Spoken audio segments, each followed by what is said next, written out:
Tay, tay, tay, ulian naming nanay, kami duhara diri sa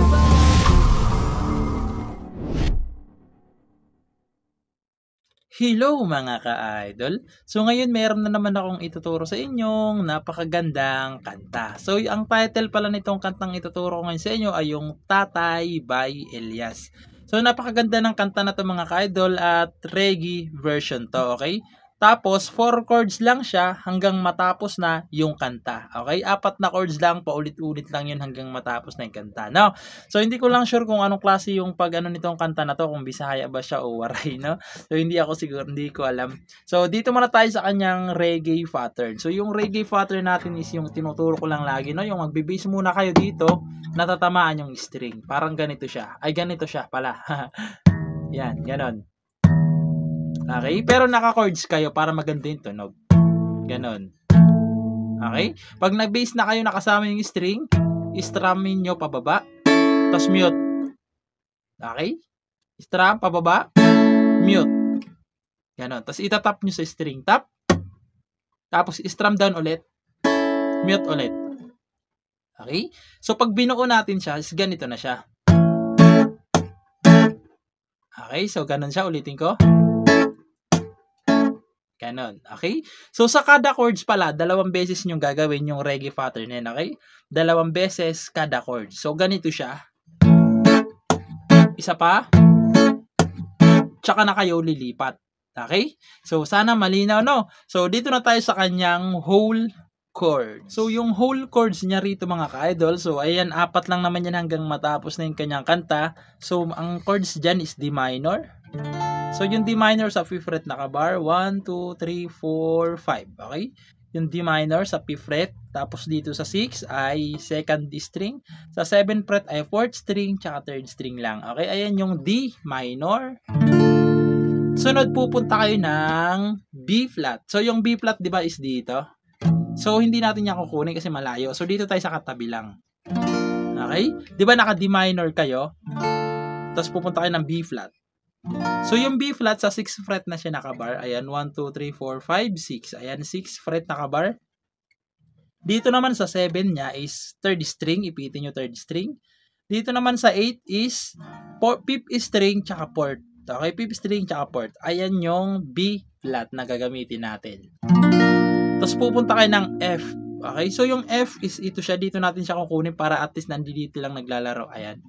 So, yung F, nandito naman siya nakabar sa 1, 2, 3, 4, 5, 6, 7, 8. Okay, sa 8th fret naman siya nakabar. Ayan. Dito sa 8, 9, 10 sa 10th fret. Okay, sa 10th fret ay 2nd string, 3rd, tsaka 4th. Okay, ayan yung F na gagamitin natin. Okay, F. So, kung ganito kayo mag-iipit sa loob ng isang fret sa 3 string, so, nasa inyo na yan, no? Ako kasi ganito, ayan. F. Tapos, pupunta kayo sa A. Ng A pala, A. So, yung A sa 5th fret ulit nakabar. Ayan, 1, 2, 3, 4, 5. Nakabar sa 5th fret. Sa 6 ulit ay 3rd string. Sa 7 ay 4th string tsaka 5th string. Okay, ayan yung A. Okay, so ulitin ko yung chords, no? D minor, B flat, F, tapos A. Hanggang matapos na yung kanta, yung 4 lang yung chords niya, no? So, introhan nyo yan 2 beses. Yan na rin naman yung intro niya, okay?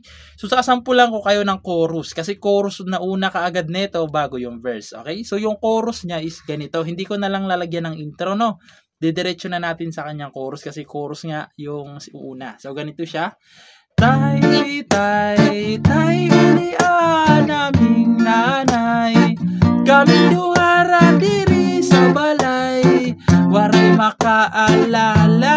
Ulitin nyo lang ulit muna yan.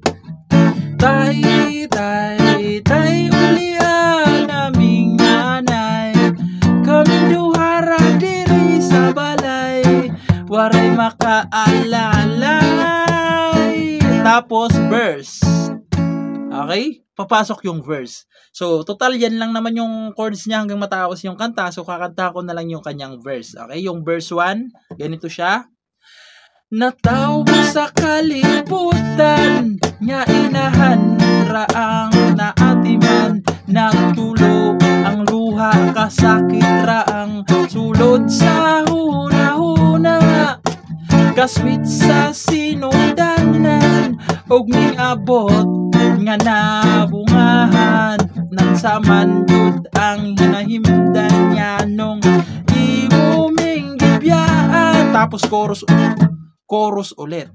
Tay ulian yamin nanay, kaming duha ra kini sa balay. So papasok na naman yung kanyang chorus. So pagkatapos ng chorus, papasok yung instrumental. Okay? Pagkatapos ng instrumental, papasok yung verse 2. So, yung verse 2, so kakantahan ko rin, no, para mas maintindihan nyo talaga. So, yan lang yung chords niya hanggang matapos, pati instrumental, yan na yun. Okay? Yung apat na yan. So, sa verse 2 niya is ganito. Intaw mo lang akong nanay, buntag hapon siyang namlay, makakaon lang ming ginagmay dako, nananiyang kalipay sa amahan ang walay nako nabatihan, makasuyang nga sa uban kay kumpleto man silang tanan. Tas chorus ulit. Tay ulian aming nanay. So chorus ulit. So ganun lang. 4 na chords lang hanggang matapos na yung kanta. Okay? So sa mga nagre-request dyan, no, request lang kayo para magawa natin ang tutorial. At ayun lang, sana nagustuhan nyo itong tutorial natin at good luck sa bago nyong matututunan.